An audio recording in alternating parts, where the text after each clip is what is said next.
তুমি কিভাবে video upload করবে এটার নিয়ম অনেকে আমার থেকে জানতে চেয়েছো। তো আমি শর্টকাটে ইউটিউব স্টুডিও থেকে কিভাবে ভিডিও আপলোড করি ওইটাই তোমাদের আজকে A to Z সব দেখিয়ে দিব। ইউটিউব স্টুডিওতে তোমার অ্যাকাউন্টটা লগ ইন করে উপরে যে প্লাস চিহ্নটা দেখছো ওখানে গিয়ে তুমি তোমার ভিডিওটা সিলেক্ট করে নিবা। তারপর তুমি টাইটেল খুবই শর্ট রাখার চেষ্টা করবা।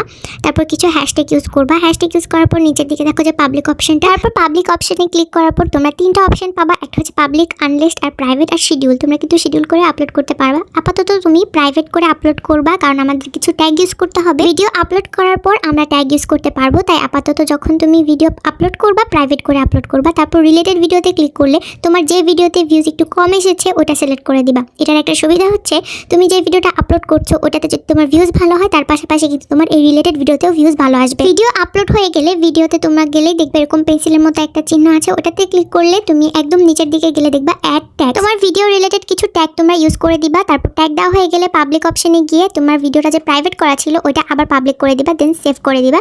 এভাবেই কিন্তু তোমরা ইউটিউবে তোমার ভিডিওগুলো আপলোড করতে পারো। আর কোনো কোশ্চেন থাকলে তোমরা আমাকে কমেন্টে জানাতে পারো।